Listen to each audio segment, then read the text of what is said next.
अस्सलाम वालेकुम। जो है आज मेरा 9th लेक्चर है। सॉरी, ये लेक्चर जो है पिछले वीक में होना था। कुछ टेक्निकल प्रॉब्लम आ गई है। एक तो मेरा मोबाइल फ़ोन ने वाईफाई पकड़ना छोड़ दिया है, तो व्हाट्सएप ग्रुप भी इस वक्त चल नहीं रहा है। सेकेंडली कुछ और प्रॉब्लम थी, तो ये पिछले वीक का लेक्चर है जो मैं इस वीक ले रहा हूँ। आज हमारा टॉपिक जो था, इससे पहले एक साहब से वादा हुआ था कि जो मोलालिटी का जो चैप्टर था वो मैंने पढ़ाया था, उसमें कुछ कन्फ्यूजन थी, तो वो रिटर्न फॉर्म में भी आपको इंशाल्लाह वो तमाम न्यूमेरिकल मिल जाएंगे। उसके अलावा जो भी उसमें एक्सप्लेनेशन है वो हम आगे एक लेक्चर लेके इसको दोबारा एक्सप्लेन कर देंगे, कुछ अगर कन्फ्यूजन मौजूद है, या लाइव क्लास में भी आप डिस्कस कर सकते हैं। ठीक, आज का हमारा टॉपिक जो था वो केमिकल काइनेटिक्स है, या सिंपल काइनेटिक्स कहलाती है केमिस्ट्री में। ये रेट किस तरह होगा, रिएक्शन किस तरह होगा, उसका रेट क्या होगा, कितनी स्पीड से होगा, क्या चीज़ बढ़ाने से इसकी स्पीड बढ़ जाएगी, क्या चीज़ बढ़ाने से उसकी स्पीड कम हो जाएगी। हमने थोड़ा सा ये देखा था लास्ट टाइम, हमने केमिकल इक्विलिब्रियम देखा था। केमिकल इक्विलिब्रियम में एक क्वेश्चन था कि इक्विलिब्रियम कांस्टेंट का, वो मैंने स्किप कर दिया था फिर उस वक्त के लिए, क्योंकि मुझे पता था कि ये अभी जब केमिकल काइनेटिक्स में पढ़ा लूँगा तो मैं उसमें वो चीज़ इंक्लूड कर दूँगा। अभी हम केमिकल काइनेटिक्स पढ़ना चाहते हैं। केमिकल काइनेटिक्स जो है बेसिकली आपको बता रहा होता है कि किस तरह रेट जो है रिएक्शन का चेंज हो रहा होता है, और उसका रेट क्या होगा, कितनी स्पीड से वो रिएक्शन होगा, स्लो होगा, स्पीड से होगा उसका, और उसके नतीजे में हम उसका मैकेनिज्म देख रहे होते हैं। बाद दफ़ा रिएक्शन जो होते हैं वो हमें लग ये रहा होता है कि हमने दो चीज़ें मिलाई और वो आपस में बनना शुरू हो गई, और उसमें इरिवर्सिबल रिएक्शन है, आखिर में आपको प्रोडक्ट मिलना शुरू हो रहा है। लेकिन वो रिएक्शन हो सकता है कि वो 2-3 स्टेप में हो रहा हो, और कोई एक स्टेप ऐसा हो जो रेट डिटरमाइनिंग स्टेप हो, जिसकी वजह से रेट तेज या स्लो हो रहा हो। तो उसको हम देखने के लिए हमें केमिकल काइनेटिक्स पढ़ना पड़ता है। रेट एक्शन होगा या नहीं होगा, इसका एक फैक्टर थर्मोडायनेमिक्स भी होती है कि थर्मोडायनेमिकली रिएक्शन पॉसिबल है या नहीं है, एक्सोथर्मिक है, एंडोथर्मिक है। कॉमन सेंस तो ये कहती है कि जो रिएक्शन जो है वो एक्सोथर्मिक होते हैं उनको तो फॉरन हो जाना चाहिए, और जो रिएक्शन एंडोथर्मिक होते हैं उनको नहीं होना चाहिए, इसलिए उनको आपको हीट देनी प्रोवाइड करनी पड़ती है, लेकिन ऐसा नहीं होता। तो ये एक कॉम्बिनेशन है जिसकी वजह से चीज़ें हो रही हैं। आज के टॉपिक से पहले हमें ये देखना पड़ेगा कि रिएक्शन जो है थर्मोडायनेमिकली जो है वो कैसे पॉसिबल होता है। अगर आप मैंने मिसाल दी आपको कि जनाब अगर हम इंथैल्पी को देखें, इंथैल्पी क्या होती है, ये थोड़ा सा डेविएशन है अपने टॉपिक से, लेकिन ये पढ़ाना ज़रूरी है क्योंकि इसके बाद ही वो समझ में आएगा रेट ऑफ रिएक्शन क्या होता है। इंथैल्पी क्या होती है? इंटरनल एनर्जी होती है किसी भी केमिकल की, उसको इंथैल्पी कहते हैं। ठीक है, दूसरी चीज़ जो होती है वो होती है एंट्रोपी। एंट्रोपी होती है जी डिग्री ऑफ फ्रीडम, कितनी आज़ादी है मॉलिक्यूल्स को मूवमेंट के लिए, या मॉलिक्यूल अगर गैस मॉलिक्यूल है तो ज़्यादा मूव कर रहे होंगे, अगर लिक्विड है तो कम मूव कर रहे होंगे, और सॉलिड अगर बिल्कुल ही बहुत ही कम मूव कर रहे होंगे, लेकिन उनके पास आज़ादी कितनी है। तो डिग्री ऑफ फ्रीडम को आप इस तरह से, जो आपकी वेसल है, जो कंटेनर है, उसमें कितनी जगह है, कितना ओपन एरिया है, ये तमाम चीज़ें समझ लें डिग्री ऑफ फ्रीडम को ज़ाहिर करती है। कितना, अगर ज़ाहिर बात है कम मॉलिक्यूल होंगे तो डिग्री ऑफ फ्रीडम ज़्यादा होगी, अगर ज़्यादा मॉलिक्यूल होंगे तो डिग्री ऑफ फ्रीडम कम होगी। तो एंट्रोपी भी डिसाइड कर रही होती है कि रिएक्शन होना है या नहीं होना है। सिर्फ एंथैल्पी डिसाइड हो सकता है कि रिएक्शन जो है वो एक्सोथर्मिक हो, लेकिन उसके नतीजे में जो चीज़ बन रही हो वो डिग्री ऑफ फ्रीडम को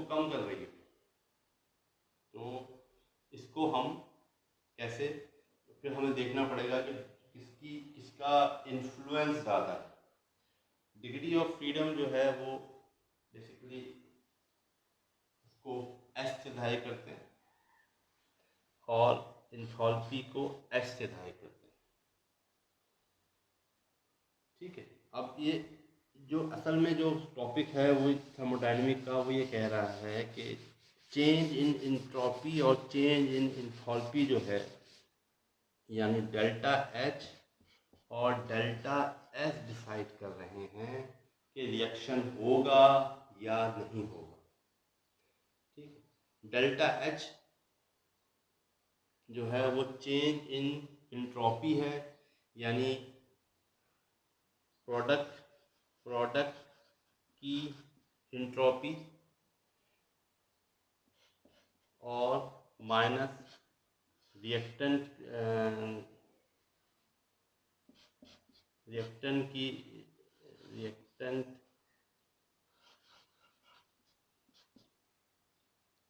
एंट्रोपी, ये बताती है आपको बेसिकली डेल्टा एच। इसी तरह डेल्टा एस होता है जो बताता है आपको प्रोडक्ट की, किसी भी रिएक्शन की प्रोडक्ट जो बन रही है उसकी degree of freedom minus reactant की डिग्री ऑफ फ्रीडम। अब हम डेल्टा एच की बात करें, डेल्टा एच नेगेटिव होने का मतलब ये है कि एनर्जी जो है वो रिएक्टेंट की ज़्यादा थी, प्रोडक्ट की कम है, तो रिएक्शन जो है वो एक्सोथर्मिक है। रिएक्शन में से हीट बाहर निकलेगी, इसलिए कि जब प्रोडक्ट बनेगी तो हीट उसको कम चाहिए, तो वो एनर्जी बाहर निकल जाएगी। ठीक, तो अगर डेल्टा एच नेगेटिव है इसका मतलब है कि रिएक्शन जो है वो एक्सोथर्मिक है, और अगर डेल्टा एच पॉजिटिव है इसका मतलब है रिएक्शन जो है वो एंडोथर्मिक है। इसको दोबारा लिख लेता हूँ।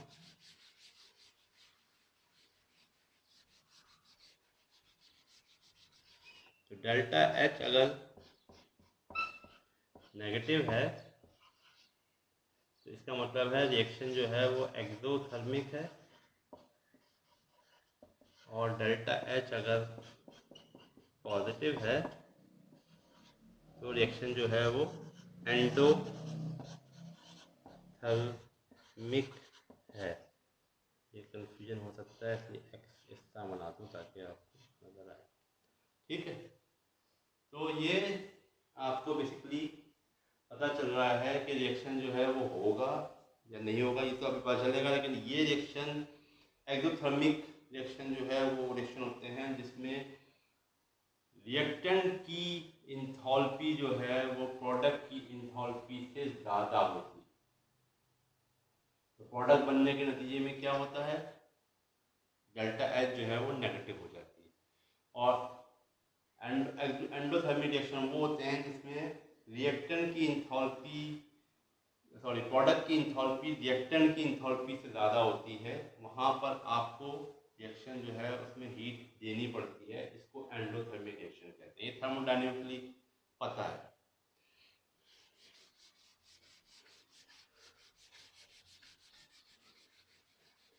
उसके बाद ये हमें ये बात पता चल गई। उसके बाद हमने ये देखा कि बेसिकली एक साहब हैं जिनका नाम है गिब्स।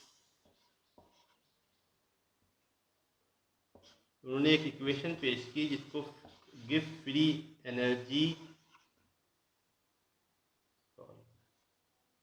स्पेलिंग मेरी ऐसी है भाई, एनर्जी इक्वेशन कहलाती है। वो गिब्स फ्री एनर्जी, इनका नाम हम आजकल तो हर्षल गिब्स बहुत मशहूर आदमी है, तो इसलिए लोग उसके नाम से याद कर लेते हैं। हमारे ज़माने में जब हम पढ़ रहे थे तो शेविंग क्रीम आती थी गिब्स के नाम से, तो हमने उसी के नाम से याद किया हुआ था। तो गिब्स फ्री एनर्जी की इक्वेशन ये कहती है कि डेल्टा जी या गिब्स फ्री एनर्जी जो है ये बराबर होती है delta H minus T modulus delta S, यानी टेम्परेचर के माइनस प्लस होने से इस इक्वेशन पे कोई फर्क नहीं पड़ रहा है। मॉडुलस का मतलब ये है, क्योंकि माइनस प्लस जो टेम्परेचर है बेसिकली वो एक टेम्परेचर का एक माइनस प्लस जो है वो जीरो, क्योंकि हमने एक स्केल बनाया हुआ है, तो माइनस प्लस जो है उस तरह minus plus mathematically minus plus नहीं है। -40 भी एक टेम्परेचर है, -30 भी टेम्परेचर है, ठीक है। तो इसलिए इसमें प्लस माइनस का चक्कर नहीं, इसलिए उसको मॉडुलस को इससे पास कर दिया, ठीक। अच्छा जी, ये इक्वेशन ये कहती है कि अगर किसी भी सूरत में डेल्टा जी जो है अगर हम निकालें और वो नेगेटिव वैल्यू में आ रहा हो तो रिएक्शन पॉसिबल है, अगर वो पॉजिटिव वैल्यू में आ रहा हो तो रिएक्शन पॉसिबल नहीं है। अब इसका क्या मतलब हुआ? इसका मतलब ये हुआ कि हमारे पास 4 कंडीशन हो सकती हैं। पहली कंडीशन तो ये कहती है, मैं मिटा दूं अगर इसको,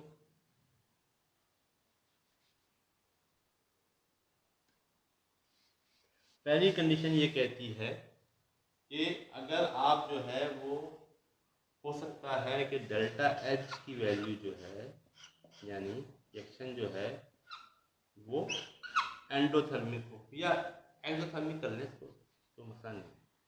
इसका मतलब ये हुआ, हाँ नहीं सॉरी, एंडोथर्मिक होगी इस तरह, डेल्टा एच की वैल्यू जो है वो सॉरी एक्सोथर्मिक होगी। डेल्टा एच की वैल्यू 0 से छोटी है। 0 से छोटी का मतलब क्या हुआ, ये रिएक्शन जो है वो एक्सोथर्मिक है, नेगेटिव। 0 से छोटी का मतलब नेगेटिव होता है, ठीक है। और डेल्टा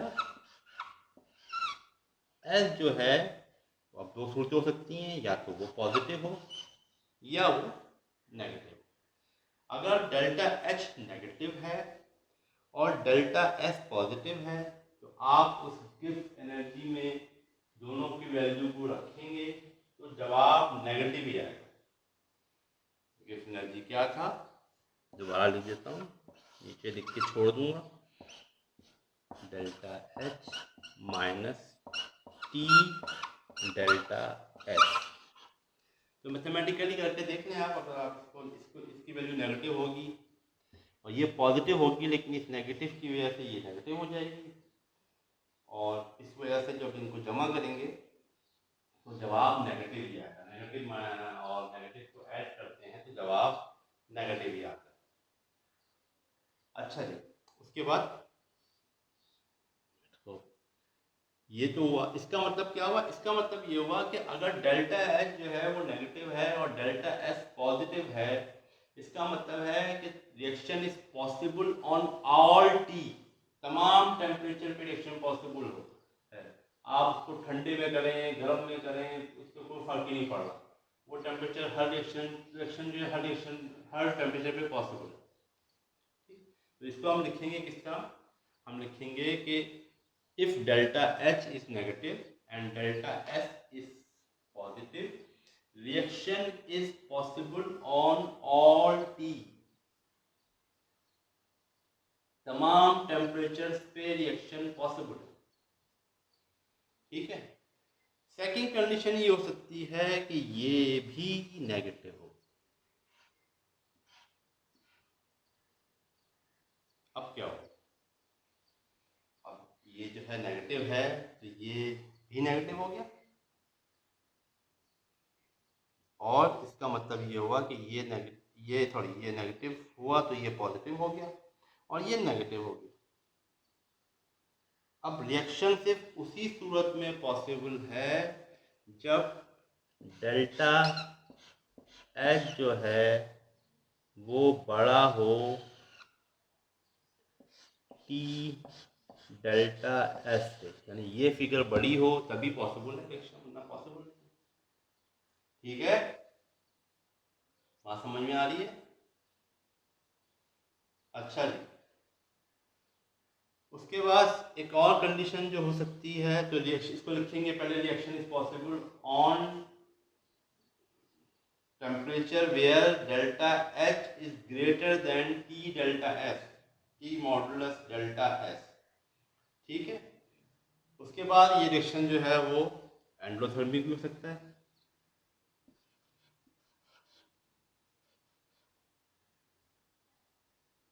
ठीक है, एंडोथर्मिक होगा तो रिएक्शन तो ये पॉजिटिव होगा, ये पॉजिटिव हो गया, ये भी पॉजिटिव हो गया। ठीक है, ये मैंने पॉजिटिव, ये जो कंडीशन है ये मैंने चेंज की, पॉजिटिव कर दी। क्या अगर ये पॉजिटिव तो एंडोथर्मिक रिएक्शन में तो पॉजिटिव है ये, लेकिन ये भी पॉजिटिव है, जो क्या होगा, ये मिटा दूं।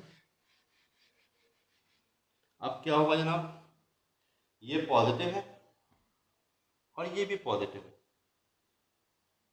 अब वही कंडीशन दोबारा आ गई, लेकिन अब उसमें फ़र्क ये आया कि डेल्टा एच जो है वो छोटा है टी डेल्टा एस से, तभी रिएक्शन पॉसिबल है, वरना पॉसिबल ही नहीं, तभी नेगेटिव जवाब आएगा ना डेल्टा जी का जवाब। ठीक है, तो अगर डेल्टा एच जो है वो छोटा है टी डेल्टा एस से, तब रिएक्शन पॉसिबल है, वरना पॉसिबल नहीं। अगर डेल्टा एच बड़ा है तो रिएक्शन पॉसिबल नहीं। आखिरी कंडीशन, ये नेगेटिव है,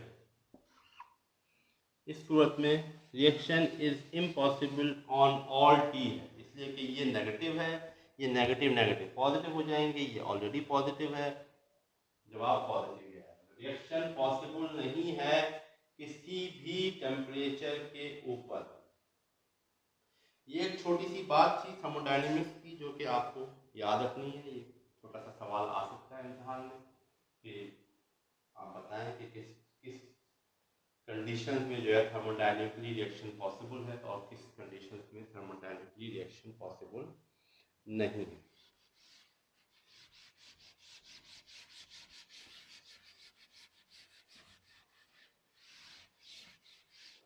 ठीक है, मैं अभी इस कोशिश कर रहा हूँ इंशाल्लाह आपके एमएस टीम के ऊपर भी आपका ये लेक्चर, सारे जो पिछले लेक्चर भी हैं और ये लेक्चर भी आ जाएगा, और यूट्यूब पे तो आ ही रहा है ये।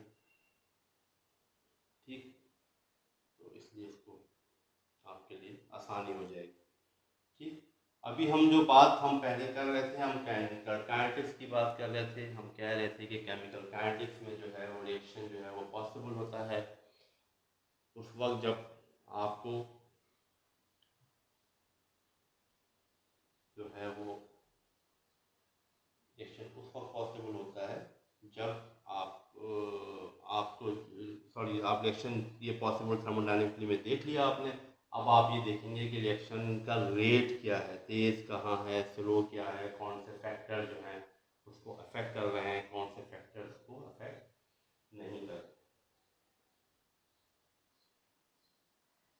जनाब, अभी जब हम केमिकल काइनेटिक्स का जो है देख रहे थे स्टडी, हमने बताया आपको केमिकल काइनेटिक्स जो है वो स्टडी ऑफ केमिकल प्रोसेस है एंड रेट ऑफ रिएक्शन है। This includes the analysis of condition that affect speed of a chemical reaction, understanding reaction mechanism and transition states, and forming mathematical model to predict and describe a chemical reaction। अब इसको आसान लफ्जों में ये है कि भाई हम देखते हैं कि रेट ऑफ रिएक्शन किस तरह प्रोसीड हो रहा है और कितने रिएक्शन मैकेनिज्म क्या है, कितने रिएक्शन हो रहे हैं, एक ही रिएक्शन में एक ही स्टेप में हो रहा है या 3-4 स्टेप में हो रहा है, या किस तरह हो रहा है, और कौन कौन सी चीज़ें उसको अफेक्ट कर रही है।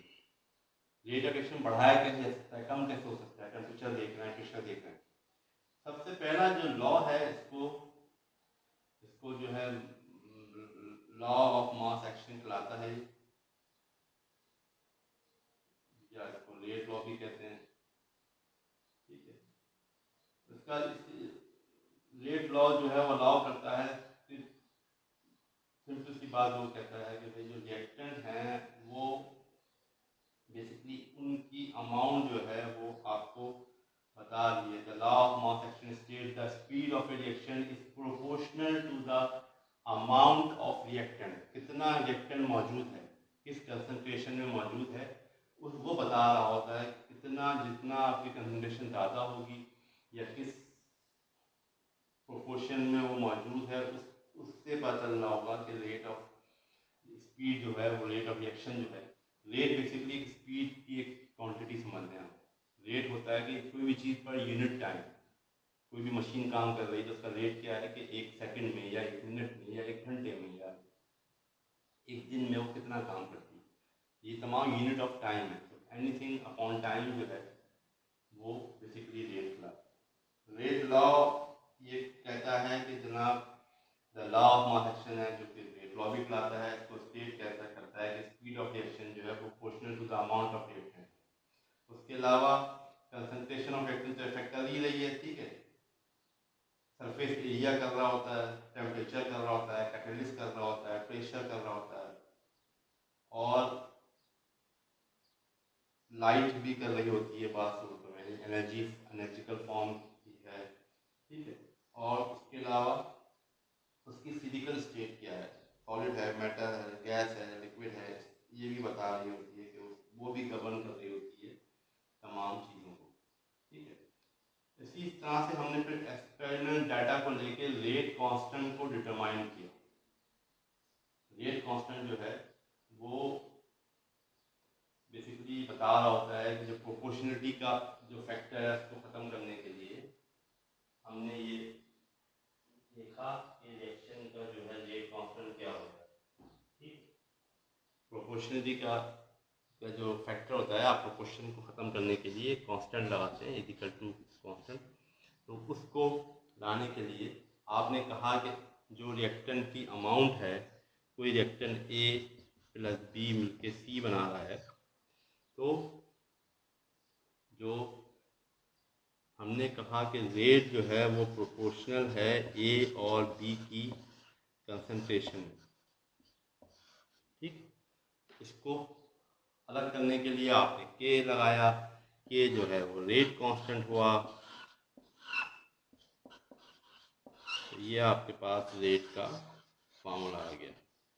अब इसमें एक चीज़ ये आई कि ज़रूरी नहीं है कि रिएक्शन जो है वो उन कंसंट्रेशन से अफेक्ट हो रहा हो या उसी मिकदार में अफेक्ट हो रहा हो। फिर वहाँ पर एक कॉन्सेप्ट ये आया कि रेट जो है वो मुख्तलिफ ऑर्डर्स के होते हैं। मसलन रेट जो है वो ज़ीरो ऑर्डर का होता है। ज़ीरो ऑर्डर का रेट वो रेट होता है जिसमें आपको के जो है वो इंडिपेंडेंट होता है किसी भी कंसंट्रेशन से। रिएक्टेंट की कंसंट्रेशन जो भी मौजूद है उससे वो इंडिपेंडेंट होता है। उसके बाद फर्स्ट ऑर्डर का रेट होता है जिसमें एक कंसंट्रेशन से वो अफेक्ट हो रहा होता है। उसके बाद सेकंड ऑर्डर का रेट होता है जो rate of reaction of second order reaction, जो है सेकंड ऑर्डर रिएक्शन होते हैं। सेकंड ऑर्डर रिएक्शन में जो है दो कंसंट्रेशन से हो रहे होते हैं। ज़रूरी नहीं कि दो कंसंट्रेशन से हो रहे हो, बल्कि एक कंसंट्रेशन के दो मॉलिक्यूल भी अफेक्ट कर रहे होंगे। इसको मैं समझाता हूँ आपको। मसलन हम क्या करते हैं कि हम जो है वो इसका ऑर्डर जो है वो ए और बी का जो ऑर्डर है बेसिकली वो हम डिसाइड कर रहे हैं कि वो कितना है। हम ये कह सकते हैं कि यहाँ पर जो है ए जब रेट जो है वो ज़ीरो है, ज़ीरो ऑर्डर का है। इसको मैं कैसे लिखूँ, ज़ीरो, मैं इसमें बहुत दबा के लिखता हूँ तो सारे मेरे मार्कर्स खराब होना शुरू हो गए। ज़ीरो ऑर्डर का जो रेट होता है वो बेसिकली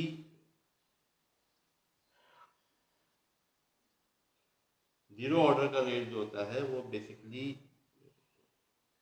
उसमें के कंसंट्रेशन ए की ज़ीरो हुई और बी की भी ज़ीरो हो गई, उसकी पावर ज़ीरो हो गई। तो ज़ीरो ऑर्डर का रेट है तो सिर्फ के जो है वो इंडिपेंडेंट है इससे। रेट जो है वो डिपेंडेंट कर रहा है सिर्फ एक ख़ास स्पीड पे जो के है, जो ज़ीरो ऑर्डर है, जो कि रिएक्टेंट की कंसंट्रेशन से अफेक्ट नहीं हो रहा। उसके बाद फर्स्ट ऑर्डर रिएक्शन है।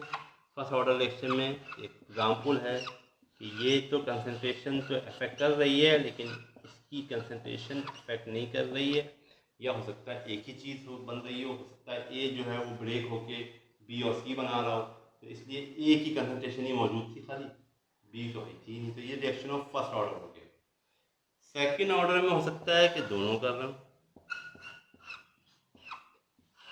ए भी कर रहा हूँ और बी भी कर रहा हूँ, लेकिन ये भी हो सकता है कि बी ना कर रहा हूँ, ए ही कर रहा हो और उसका ऊपर जो मॉलिक्यूल बन रहे हैं वो दो हैं, तो दो आ गया, टू ऑर्डर, सेकंड ऑर्डर आ गया, और बी जो है वो ज़ीरो ही रहा, बी अनअफेक्टेड है।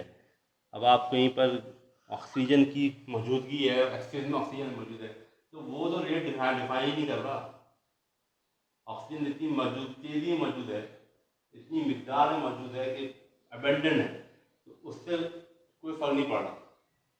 लेकिन फर्स्ट ऑर्डर जो दूसरी चीज़ जो उससे मिल रही है ऑक्सीजन से, वो ही असल में रेट को डिफाइन कर रही है, उसकी मिकदार कितनी ज़्यादा है। अब हम ये देखते हैं कि अगर मैं एक रिएक्शन को लिखूं, 2H2 plus O2 equal to 2H2।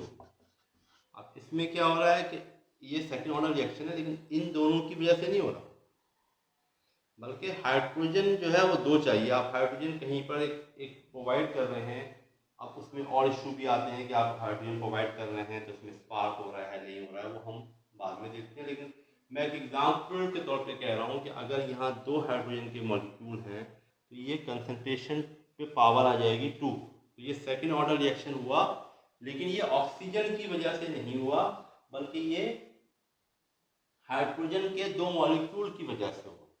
तो ये सेकेंड ऑर्डर रिएक्शन की इक्वेशन ये भी बन सकती है। ये भी हो सकता है कि दोनों कंट्रीब्यूट कर रहे हो सकता है, तो जो भी ऑर्डर होगा रिएक्टेंट्स का उसको जमा कर लेंगे, जो भी पावर होगी उसको जमा कर लेंगे, तो आपके पास उस रिएक्टेंट का ऑर्डर आ जाएगा।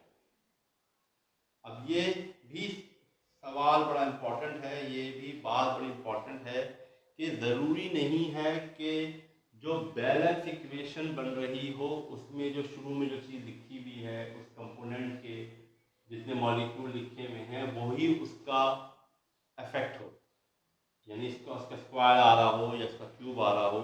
अब इसमें हाइड्रोजन के दो आ रहे हैं, लेकिन ज़रूरी नहीं कि दो ही आ रहा हो सकता है एक आ रहा हो, वो डिपेंड करता है रिएक्टेंट के ऊपर। तो ये बात भी बहुत इम्पोर्टेंट है कि ये जो बैलेंसिंग ऑफ इक्वेशन में आपने देखा, इस बैलेंसिंग ऑफ इक्वेशन के नतीजे में इसको मत देखें, बल्कि ये देखें कि इसका ऑर्डर क्या होगा, वो देखना पड़ेगा उस इफेक्ट के साथ जो इफेक्ट वहाँ पर हो रहा है।